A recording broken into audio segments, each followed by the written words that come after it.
Ano po ang inyong mga kinatatakutan sa buhay? What could be your fears? Merong isang signboard o logo na makikita natin sa maraming lugar, sa mga maraming print ads, sinasabi, no fear. Could this be a prescription or an ideal? But people have many fears. And fears could be oppressive, limiting, suffocating. Ang pag-aaral natin ngayon sa patuloy na paglaya natin sa pangalan ng Panginoong Hesus, how to have no fear. Salamat Panginoon dahil kayo ang pwede naming lapitan, takbuhan, silungan sa oras ng aming mga pangamba. Sa ngayon Panginoon, nais namin na pagliwanagin niyo po ang aming isip, turuan niyo po kami akayin sa isang daan na ligtas, malaya sa mga maraming mga takot.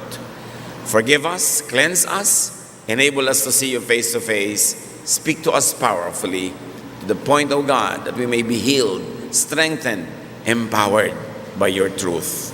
We pray, we ask, we thank you. In the name of Jesus, your Son, our Lord, our teacher, our protector. Amen. Have no fear is really a Jesus line. Talagang yan ay originating from the Lord. Huwag kang matakot. Luke 8:50, Jesus said, don't be afraid. Just believe. So ang pagpipilian ng tao, fear or faith. Matakot o manalig. Mangamba o sumilong sa pangalan ng Panginoong Hesus. So why fear when you can have faith? The Jesus lifestyle is characterized by having no fears. At yan ang naramdaman agad ng kanyang mga alagad, kaya dumami ng dumami ang sumusunod sa kanya dahil noong mga panahon na yon, tulad ng panahon natin, napakarami kinakatakutan ng tao. So ang mga prinsipyo ng Panginoong Hesus, do not fear the storm, do not fear evil spirits, even suffering, do not fear people, up to the point of do not even fearing death. Isang malaking kalayaan ang makahulag po sa takot.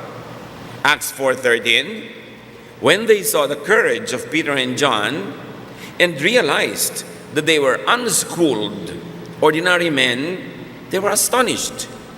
And they took note that this man had been with Jesus. Nung panahon ng Panginoon, society was very highly stratified. May high society, may low society, there was no middle class. At yung mga ordinaryo, mga tao, talagang nangangayupapa doon sa mga special na tao, sa mga edukado, sa mga mayaman at makapangyarihan. Pero nagtaka ang lahat kung bakit ang lakas ng loob nila Pedro at ng kanyang mga kasamahan. Para mga walang takot, walang inferiority complex, walang pangamba, hindi nangangayupapa, hindi mapigil. At yun ang kanilang nasabi, kaya pala, mga tagasunod to ni Jesus. Si Jesus mismo na walang takot, maging sa kamatayan, natural ang kanyang mga tagasunod ay natanggalan din ng takot sa maraming bagay. To be with Jesus means to have no fear. Kaya hindi bagay sa mga Kristiyano yung marami pa mga fears o kaya hindi man lang nababawasan o humihina ang mga takot nila. More of Jesus means less fear. Pag sobra tayong natatakot, alam na natin ang dapat na reseta, dagdagan ang pananalig, dagdagan ang paglapit kay Jesus. The choice is yours. If you're going to be afraid, or if you're going to believe. How do we go to the point as to not have fears? Have no dark or dirty secrets. Malaking takot ang ibinibigay ng mga sikreto natin, lalo yung mga marurumi at madidilim na mga sikreto. Mga krimen na nagawa, mga pagkukulang, mga pagtataksil, pandaraya, pagnanakaw. You create even your own shadows. At ang mga taong may mga malalakit, madidumit, maruruming mga lihim, ay maraming takot sa buhay. John 18:20, but Jesus told him, I have spoken freely in front of everyone.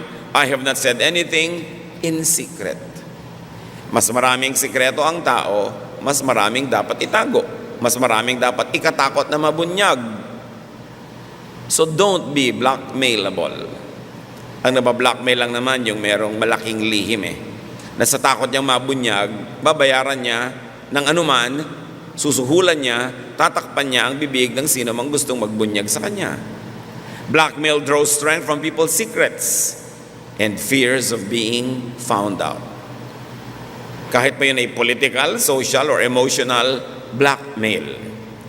Numbers 32:23, you may be sure that your sin will find you out. Lalabas at lalabas ang totoo. Mabubunyag at mabubunyag ang katotohanan. So no fear means no deception. Gusto mong mabuhay ng malaya sa takot, huwag kang mandaya. Huwag kang magnakaw. Huwag kang mangumit. Huwag kang manlinlang. Dapat totoo ka, hindi ka fake. 1 John 2:27, His anointing is real, not counterfeit. At yan ay isa sa mga pinagmumula ng lakas ng loob ng Panginoon kasi totoo siya. So in your life, don't be blackmailable or how not to fear being exposed. Look at the positive side of being found out. Freedom. Kung meron kayong lihim na malaki, bawasan ninyo ang mga dalahin yung takot. Huwag na kayong sobrang matakot na mabisto kasi pag nabunyag na kayo, makakalaya na kayo, finally. Kung minsan hindi nyo naman papalayain ang sarili nyo, binubuhat nyo yung malaking lihim na yan forever, and then may nagbunyag sa inyo o bigla na lang na-expose, alam nyo ang tunay na effect nun? Aside from the momentary discomfort, kahihiyan, pag-uusig, pagbabayad, ang tunay na matagal na bunga sa buhay nyo nun, kalayaan, lumaya kayo sa pagtatago. People who have many secrets have many fears. And so, set yourself free. John 8:32, the truth will set you free. From what? From falsehood and ignorance. From hiding. From needless suffering. From fear itself. Kaya kung meron kayong dapat ipagtapat nyo na. Para matapos na ang inyong pagdadala. Kung dapat kayo magbayad o magmulta, magbayad kayo at magmulta. Dahil kahit hindi kayo nagbabayad o nagmumulta, mas malaki pang binabayad nyo sa pagtatago ng isang sikretong nagpapahirap ng inyong loob, lumilimita sa inyo, naggagapo sa inyong buhay. How else do you get to a lifestyle of no fear? Have no weakness. In other words, have strength. Be perfect on your own. Pero alam naman natin lahat, mahirap maging perfect. Mahirap maging strong because even God remembers that we are dust according to Psalm 103:14. So, have strength borrowed from Jesus. Isang weakness natin yan. Isa natin yan na kinakatakutan na meron tayong weakness. Ang solusyon, maging malakas ka. Sarili mong kalakasan o kung kulang, humingi sa Panginoong Yesus. You want to be free from your fear of being weak? Accept your weakness, your imperfection, and depend on Jesus after you have done everything that you could. Improve yourself, strengthen yourself, fortify yourself, and then for all else that is missing or lacking, ask Jesus to fill you. Matthew 7:1, ask and it will be given you. Sabi ng Panginoon. 2 Corinthians 12:10, because when I am weak, then I am strong. Ito ang realization ni Paul. Sabi niya, ang dami-dami kong kahinaan, at kahit anong gawin ko, hindi ko mapalakas yung kahinaan na yon. So dumarating ako sa puntong wala na akong magawa, kundi iasa na lang kay Jesus yung kahinaan. At dahil iniasa ko yung kahinaan, naging kalakasan, therefore, I will celebrate my weaknesses because as long as I submit my weaknesses to Jesus, they become strengths. So isuko sa Panginoon. Weakness surrendered to Jesus becomes strength. So huwag mabuhay sa takot na hindi ko to kaya, kasi kaya ni Jesus. Baka mamatay ang asawa ko, hindi ko makaya, kaya ni Jesus at tulungan ka. Baka magkasakit ako at maghirap, hindi ko kaya ni Jesus at tulungan ka. Paano ko ako'y nabigo? Paano ko may nangyari sa akin? Paano ko nasunog ang aking bahay? Nalugi ang aking negosyo? O nawala ang aking papa? Kaya ko ba? Kaya mo. Basta nagpatulong ka sa Panginoon. Philippians 4:13, I can do everything through Him who gives me strength. Kaya yung mga iba sa takot na mawalan, hindi na lang nagsisikap na magkaroon. Sa takot na iiwan ng lover, hindi na lang nagkakaroon ng lover. Sa takot na iwan ng kaibigan, hindi na lang nakikipagkaibigan. Sa takot na malugi, hindi na lang nagnenegosyo. Sa takot na mabuhay, pinapatay na lang ang sarili quietly every day. But must you live in such kind of fear? Your strength becomes your weakness when you put Jesus in the equation. So, don't be afraid to live. Get a life. Mamuhunan.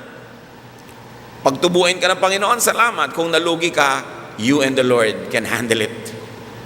Nawalan ka, you and the Lord can handle it. Dapat lang ang hindi mo mawawala sa buhay mo si Jesus. At pupunan niya, palalakasin ka sa lahat ng bagay. How else do you have no fear? Have no false image. Kakambal na kapatid yan nung dapat totoo ka. No false projections, no lies. Therefore, be truthful. Yung nagyayaman-yamanan ka, hindi ka naman talaga mayaman, so takot na takot kang mabisto.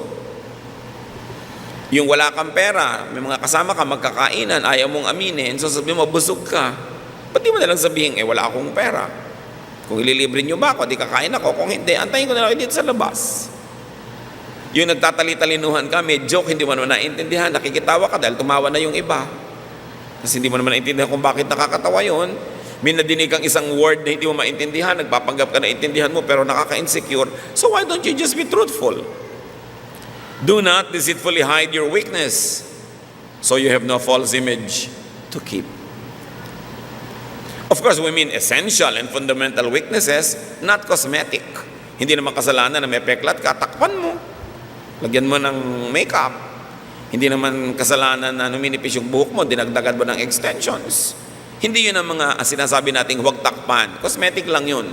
It has no moral value at all. It's only aesthetic. But, in big things in your life, be truthful so you don't have to hide anything. Admission sets free. Hindi ko alam ano ba yun? Pakipaliwanag. Hindi ako marunong ng ganyan. Pakituruan ako. Hindi ko po naintindihan ang utos ninyo. Pwede po bang ulitin ninyo? Kesa magpanggap ka na intindihan, susundin mo, mali yung ginawa mo, napagalitan ka, namultahan ka pa, it creates a lot of fear. Romans 7:18-19, I know nothing good lives in me, that is in my sinful nature. For I have the desire to do what is good, but I cannot carry it out. For what I do is not the good I want to do. No, the evil I do not want to do, this I keep on doing. Paul speaking. Sabi niya, alam niyo yung gusto kong gawing mabuti, yun naman ang hindi ko magawa-gawa. Yung masamang ayaw kong gawin, ang totoo, doon na lang lagi umuwi, yun ang nagagawa ko. At dahil inaamin niya yon, parang sugat na tinatanggal ang takip para malinis, malanggas, magamot. Hindi pwedeng takpan ng sugat at asahan mong gagaling. Hindi pwedeng takpan ang mga kamalian na hindi na itutuwid dahil ito'y hindi na maitutuwid pa kailanman. Admission could also win sympathy, if not understanding or even support. Pag inaamin mo, mas meron pa mga simpatya sa iyong tao. Alam niyo mga kapatid ko, ang dami niyo mga katangian. Ano ba ang talino niyo? O ang yaman ninyo? O ang ganda ninyo? O napakamatagumpay kayo? Maraming mainggit sa inyo. Doon sa mga potensyal na mainggit, makabubuting umamin kayo ng ilang mga kapintasan. Sa mga kumari mo na inggit, yaman ka ng yaman, pwede mong masabing, alam mo ang totoo niyan, hirap na hirap ako kasi ang dami-dami ko ring kargo. O pwede mong sabihin, ang dami-dami ko ngang pera pero hindi kami nagkakasundo ng asawa ko. Yung totoo lang. Pag nakita ng mga tao na mga kandidatong mainggit sa inyo na meron din kayong mga kulang at mga kapintasan, mababawasan yung inggit nila, baka maging supportive pa sila sa inyo. Maling-mali yung mga tao na nagkikreate ng Superman, Superwoman image. Yung I can do everything, I can handle everything, ang talino ko, ang galing ko, ang husay ko, efficient ako. Actually, wala namang matutuwa sa inyo kundi amon nyo. Kung pinapakinabangan kayo dahil ang galing-galing nyo at ang husay-husay nyo. Pero yung mga karaniwang tao, mga kaibigan, kapwa manggagawa, maiinis pa nga sa inyo yan So hayaan nyo nang makita ng mga tao yung mga pingas. Pag kami naiinggit dahil ang ganda-ganda mo, ipakita mo yung peklat mo, ito nga operasyon ko. May peklat akong pagkalaki-laki. Ay, may peklat pala siya. Natuwa pa ngayon siya na may peklat ka. Hindi na siya mainggit sa'yo. Pero yung nagpapa-impress ka sobra, puro maganda lang ang pinapakita mo, yung mahusay lang, yung kalakasan mo, walang matutuwa sa'yo. It's wrong to always project a Superman or Superwoman image because you will only inspire jealousy. But when you show a little bit of your weakness, when you admit little bits of your imperfections, people tend to be kinder to you. Waiter, gutom na gutom ka, gusto mong madali. Alam mo, meron akong diabetes, bumababa na yung sugar ko. Ayan o, namamatay na ako. Pakidalian mo naman. Pakadalian. Pero yung nag-aamu-amuhan ka lang, bibilisan mo, baka hulugan pa niya ng ipis yung sopas mo at tanggalin niya ulit pag malapit na sa'yo. It's always good to admit a little bit of imperfection because the truth is, may imperfection naman talaga tayo.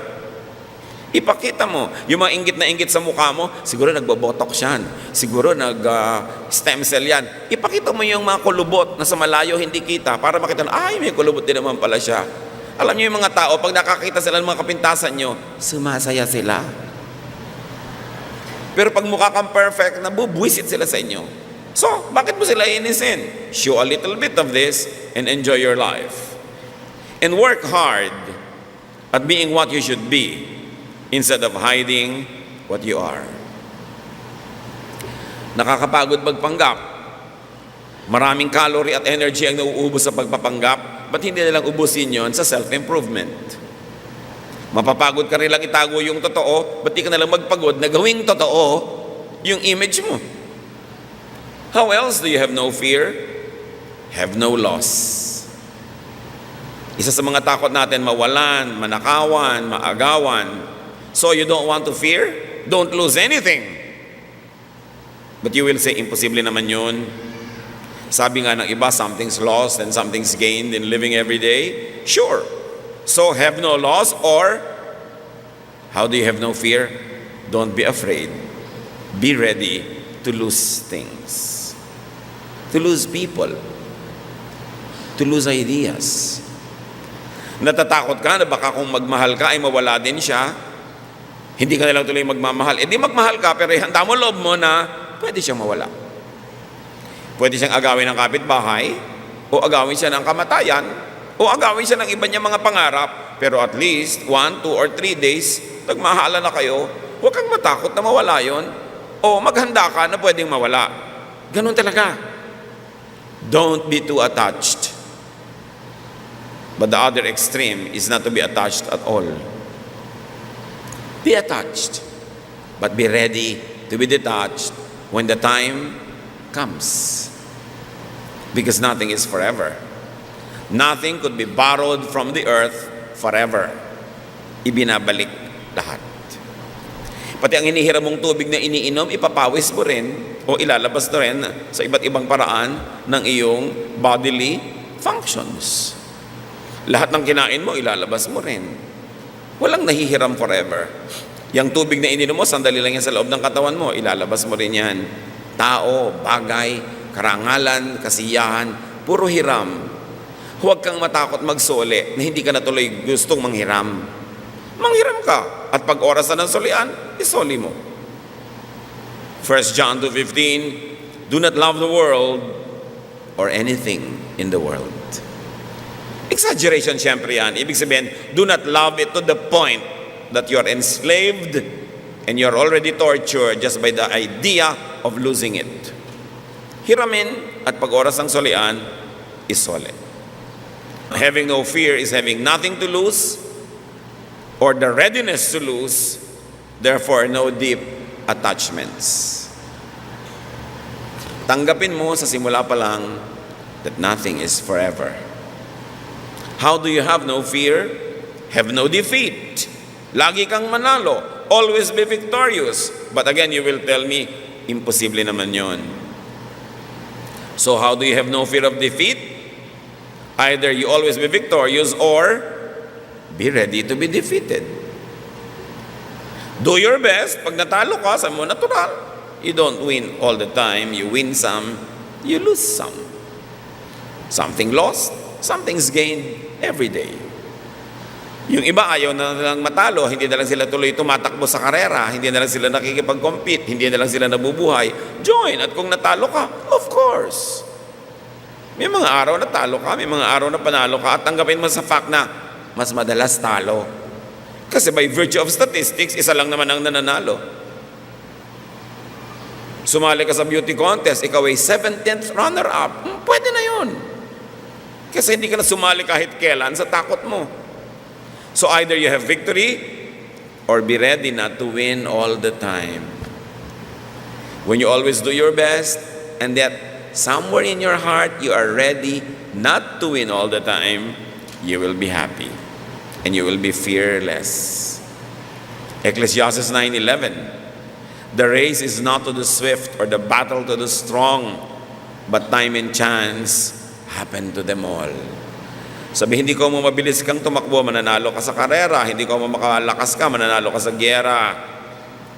Ecclesiastes 9:11, Contemporary English Version says it better. We each have our share of bad luck. Inaalat lang talaga. Inalat ka, di sorry. Next time naman, baka iba. Tuwing sisikat ang araw, o tuwing lulubog ito, no matter what time of the day you start working and living, always be ready to win, but always be ready to lose. Participate in life. Give your best.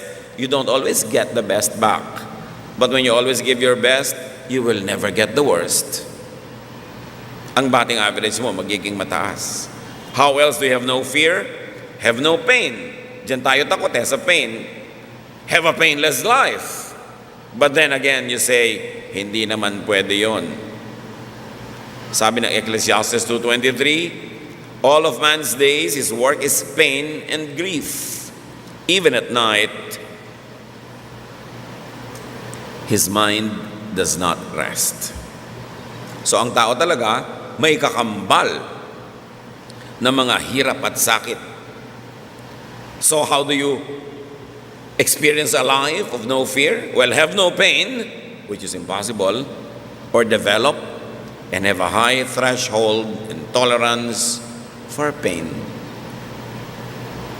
Takot ka masaktan, edi huwag ka masaktan, pero imposible, masasaktan ka rin, pues mag-practice ka.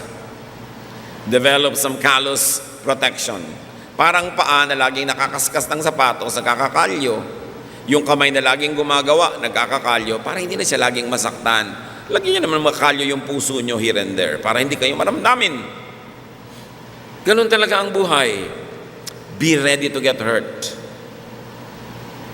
Pag nagmahal ka, be ready to get hurt. Pagka nagnegosyo ka, be ready to get hurt. Kasi lagi nang merong akala mo kung sino. May bibiling hindi magbabayad, may supplier na hindi magsusupply o magde-deliver on time. Laging merong paraan para tayo masaktan. Kung magiging sensitive ka at balat sibuyas, wala ka nang gagawin araw-araw kundi umiyak. O magtatago ka sa loob ng lungga para di ka na masaktan muli. Buhay ka nga. Pero anong klaseng buhay naman yun? Yung nakatago ka lang sa loob ng lungga. So ganoon talaga ang buhay. Lalo kung susuong ka sa romance o business o competition, be ready to get hurt. Enjoy the fun, enjoy the pleasure, enjoy the joy, the happiness, but be ready to get hurt. Patay na lang ang hindi nasasaktan. Habang nasasaktan ka pa, meron ka dapat ipagpasalamat. Ibig sabihin, buhay ka pa. Nakakaramdam ka pa. Huwag kayong magulat kung may problema o hirap ang buhay. Because we live in an imperfect world. 1 Peter 4:12, do not be surprised at the painful trial you are suffering, as though something strange were happening to you. Ba't kayo nagugulat? Nagdurusa kayo. Natural lang. Kasama yun sa buhay. How else do you have no fear? Have no nightmares. Huwag kang magkaroon ng mga bangungot, mga takot, but this might require avoiding sleep. Therefore, impossible. So therefore, dapat no sad, no bad, no dark imaginings.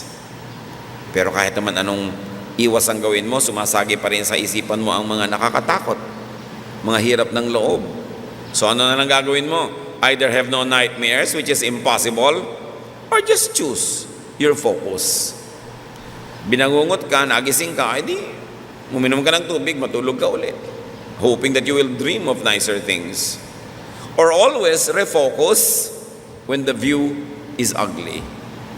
Pag sumasagi sa isipan natin yung mga nakakatakot na bagay, di naman talaga naiiwasang sagian ka kuminsan, pero huwag mo nalang patagalin. Itaboy mo agad, palitan mo ng mga magagandang bagay.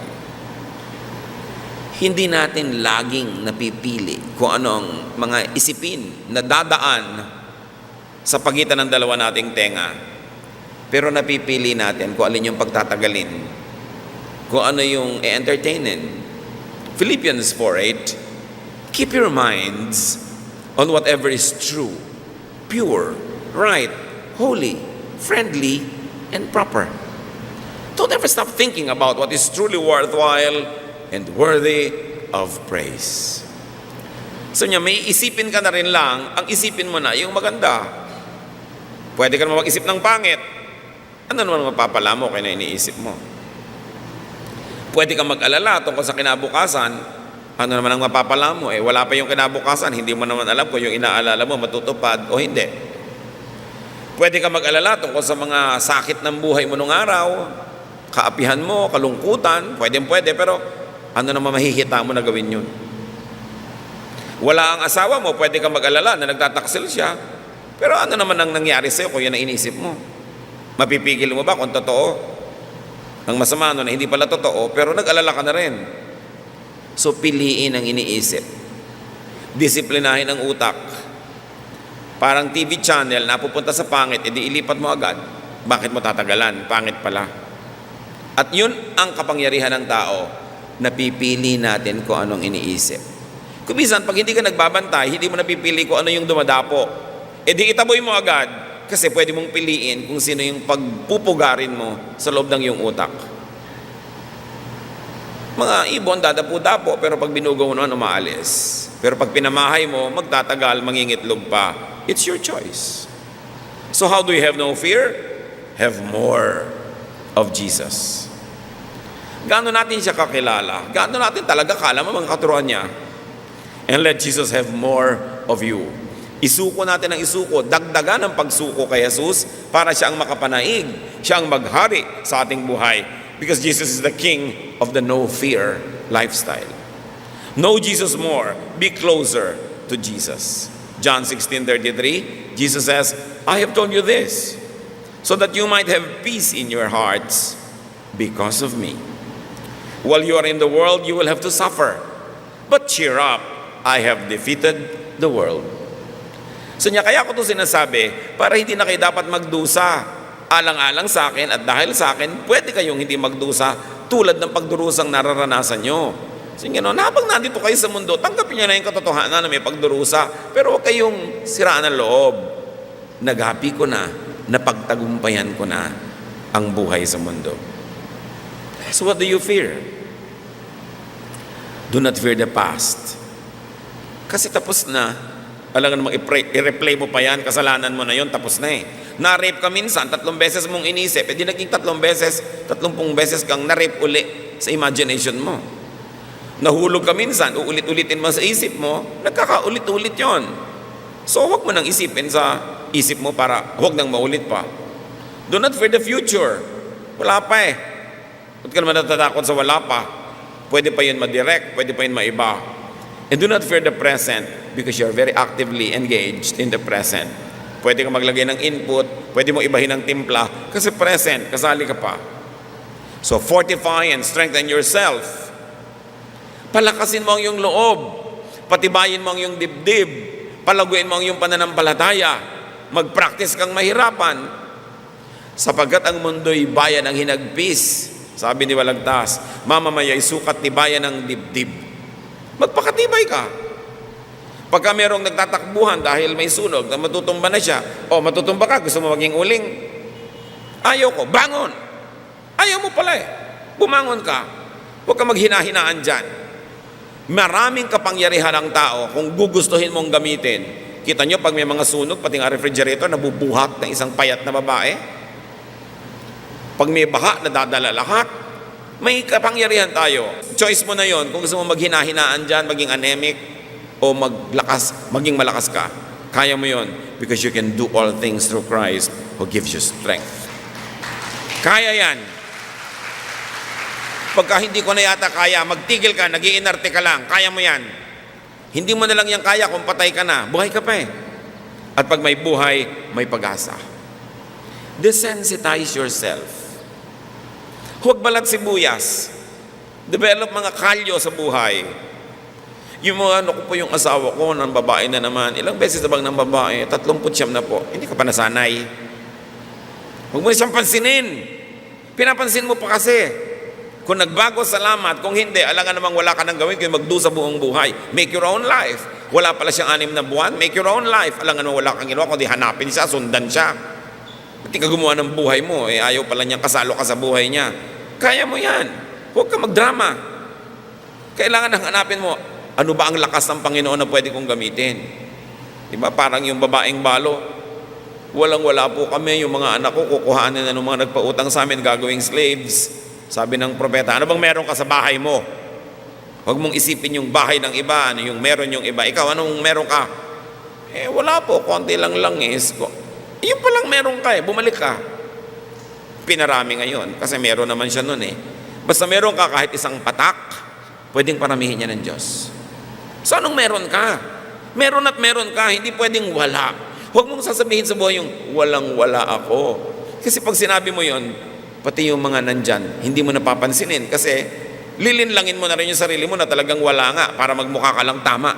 Meron, hindi pwedeng wala. Huwag kayong umasa kahit kanino, huwag kayong bubuntot-buntot susunod-sunod. Kung ayaw niya sa inyo, mabuhay kayo ng sarili niyo. May asawa kayo na ayaw kayong pansinin, huwag niyong pagtaksilan, huwag niyong itapon, pero make your own life. Idinadown ka ng magulang mo, di i-up mo yung sarili mo. Binabaliwala ka ng iba, di pahalagahan mong sarili mo. Desensitize yourself. Huwag manipis, huwag maramdamin. Huwag po lang nang ginawa ko di magdamdam, magtampo, maghinanakit, sumama ang loob, magdrama. Para kayong halaman dyan na maluluoy ng maluloy ng maluloy. Alam niyo yung tampuhin, yung madrama, lagi may samaan ang loob, pumapangit. Nakakita na ba kayo ng ang ganda-ganda? So, ang ganda-ganda mo, bakit? Marami kong samaan ng loob. Meron bang ganun? Kitang-kita mo sa mukha. So maawa kayo sa sarili ninyo. Kung may nang aapi sa inyo, ibangon nyo inyong sarili. Make your own life. Make your own orbit. And philosophize. Dapat kasi, para matahimik tayo sa buhay mga kapatid, may paglagyan. Ba, may kutsara kayo nakakalat. May paglalagyan ba kayo sa bahay? Sa lalagyan ng kutsara. May nakakalat na plancha, sa inyo ilalagay? Doon sa may cabinet. O sa ibabaw ng palantsahan. Merong tornilyo, saan nyo ilalagay? Sa toolbox o doon sa lalagyan ng mga tornilyo. Pag may nangyayari sa buhay nyo, dapat kayo may paglagyan. Pag nailagay nyo na doon, tahimik na kayo. O halimbawa, yung asawa nyo, hindi na matuto, lagi na lang puro mali. Saan nyo ilalagay? Sabi nyo, tao kasi, hindi perfect. Pag nailagay nyo na doon, tahimik na kayo. Pagka yung, bakit mainitin ang ulo ng nanay mo? Mataas ang sugar. May pinaglagyan ka na, naintindihan mo na. Bakit kayo mahirap? Kasi tamad ako. O di, alam mo na, may pinaglagyan ka, hindi ka nakikipagtunggali. Dapat may paglagyan. Ano mga kinakatakutan nyo at sa inyo yan dapat ilagay? Dapat yung isipin yon. Kasi pag nailagay na, nagkakaroon ng kaayusan ng buhay. Mga Pilipino, meron ang laking defense mechanism sa lahat ng kabiguan at hirap. Sasabihin nila, ganyan lang talaga ang buhay. Pero dapat huli yun. Ang dapat yung unang philosophy at paglagyan, sasabihin nyo, hindi dapat ganyan.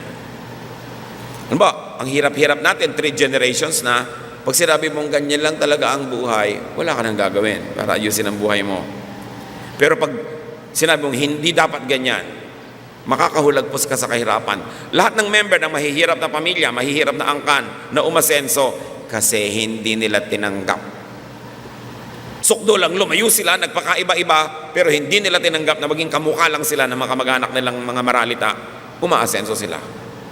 Dapat wag mong tanggapin. Naaapi ka, wag mong tanggapin. Huwag mo sabihin ganyan lang talaga. Hindi ako dapat naaapi. Therefore, papalakasin mo ang sarili mo. Kung ipagtanggol mo yung karapatan, gagawin mo. Huwag mong tanggapin na ganun ka lang. Pero kailan sinasabi yung ganyan lang talaga? O nagka-cancer ka, stage 7, wala ka nang magawa. Alam naman makipaglaban ka pa doon, magalit ka pa sa Diyos. Sasabihin mo na talaga, ganyan talaga ang buhay. May nagkakasakit, may hindi. Kailan mo ilalagay yung ganyan talaga? Kailan mo ilalagay yung hindi dapat ganyan? Dapat mong isipin kung alin doon at saan ka lalaya. Truth sets free. Dapat ay merong pagkalagyan ka sa loob mo at sa pag-iniisip mo. Ang bait-bait mo, ang husay-husay mo, bakit ang lahat nagiging problema? Sasabihin ng iba, pagsubok. May pinaglagyan na siya, therefore tahimik na loob niya. Naintindihan nyo, may dapat paglagyan. Sa ko ilalagay itong iniisip ko na to, hindi ko talaga maintindihan. Pagsubok. Sino ang model mo? Si Job. Okay, may pinaglagyan ka na. So hintayin mo na lang ang deliverance ng Panginoon at huwag ka na makipagtunggali sa nangyayari sa buhay mo ngayon dahil kahit ka naman nakikipagtunggali, walang mangyari. Pero alam mo rin na meron kang model doon sa mga nakipagtunggali. So dapat iniisip natin, aling model ang pipiliin ko ngayon, aling philosophy ang i-apply ko sa buhay ko ngayon, at alin dapat yung magpapalaya sa iyo ngayon. Yung magbibigay sa iyo ng ginhawa, ng liwanag, ng kasiyahan, ng kalayaan. At kung ayaw nating matakot mga kapatid, dapat din nating isipin, do not scare people. Maraming tao takot din. Huwag nyo nang dagdagan ng takot. Mga lalaking nagmamacho-machohan ng mga naglalakas-lakasan ng loob, may takot din yan. So ikaw naman babae, daddy, pinakasalan kita, ayoko maghirap, baka maghihirap tayo. Dinadagdagan mo yung fear niya. Diyos ba siya? Alam ba niya na hindi kayo maghihirap? Sinisikap niya na bigyan ka ng mabuting buhay, pero kung hindi nagiging mabuti, dumadaan kayo sa mga pansamantalang paghihirap, palakasin mo loob ng iyong kapwa kaysa sisihin mo, takutin mo, at lalo mo siyang i-down. Kailangan, bawasan mong takot niya. Alam mo na yung anak mo mahira sa math, ilang beses nang bumagsak, sasabihin pa, pag bumagsak ka pa, finish the sentence. Di dinadagdagan mo yung takot. Kaya may iba nagpapakamatay, tapos anak, ba't ka nagpakamatay? Para yun lang. Tinakot mo eh. Pwede mong sabihin, alam mo, gusto ko mataas ang grade mo para sa sarili mo at para rin sa kasiyahan namin. Pero anak, kahit ano pang abutin ang grade mo, mahal pa rin kita. Kaya lang, may premyo ka kung mataas. Kung wala, magbunot ka ng bahay maghapon. Pero mahal pa rin kita. Huwag niyong takutin ang tao, lalo't alam niyo na yung weakness niya, doon niyo patatakutin. Do not trivialize the fears of others. Takot yung asawa niyo sa daga. Sabi niyo, daga lang eh. Tapos aabutan mo pa ng daga, ihuhulog mo pa sa loob ng bra niya yung daga. Daga lang yan, huwag ka matakot. Takot siya eh. Ikaw hindi. Ang reality mo, hindi nakakatakot ang daga. Pero ang reality niya, nakakatakot yon. Igalang niyo ang kanya-kanyang mga realities. Huwag niyong babaliwalain yung mahalaga sa isang tao. Birthday lang eh. Gusto mo pang maalala. Gusto niya eh. Di alalahanin mo kasi mahal mo siya. Huwag mong babaliwalain kung anong mahalaga sa kapwa. At lalong huwag mong mamaliitin ang kinakatakutan niya. Salamat ka, hindi ka takot. Pero kung takot siya, igalang mo yung takot niya at huwag mo nang palalain pa. Help those who have fears. Hindi binaliwala ni Jesus kahit kailan ang mga takot ng mga tao na kapaligid sa Kanya. Pero minahal niya, tinanggap niya, tinuruan niya, pinalakas niya loob, nakalaya yung mga tao. Lahat tayo, may kani-kanyang hila na mga pabigat. Dapat lahat tayo makalaya. Pero sa pagpapalaya nyo sa sarili nyo, huwag nyong ipasa sa iba ang mga pabigat ng buhay nyo. Huwag kayong magpagaan ng dibdib dahil nailipat nyo at napabigat nyo ang dibdib ng iba. Dapat meron tayong pananagutan sa isa't isa. Amang Diyos, salamat dahil pwede kaming lumapit. Pwede naming idaing sa inyo ang aming mga hirap. Binigyan nyo kami ng mga lakas para ito'y pagtagumpayan. At sa mga panahong di namin makaya, binibigyan nyo rin kami ng pagpapatawad, pagpapalakas ng inyong mga himala. Napakabait nyo sa amin. Salamat po. At nawa kung gaano kayo kabait sa amin, maging inspirasyon namin para maging mabuti rin kami sa aming kapwa. Palayain nyo kami, Panginoon, sa mga takot na kadalasan nasa isip lang namin. Set our minds free. Help us to clarify our thoughts. Bigyan mo kami ng kaliwanagan at nang makalaya kami sa mga iba't ibang kadiliman na kinabibilangguan ng aming espiritu. Pagbulay-bulayan natin mga kapatid ang mga katotohanan ito, palayain nyo inyong mga sarili sa pangalan ng Panginoon. What do you fear? Set yourself free. Do what it takes to be free. Do what you can and leave the rest up to Jesus. And also, set other people free. Set them free from their fears. Help them. Do not add to their fears. Huwag kayong manakot. Huwag kayong mang-blackmail. Be kind. Be good. Lord, sa amin pong pansamantalang pananahimik, turuan niyo po kami. Ang karunungan niyo po ang maghari sa aming buhay at makita namin na inyong magandang kalooban. Be alone with the Lord for a while. Reflect on God's personal message to you.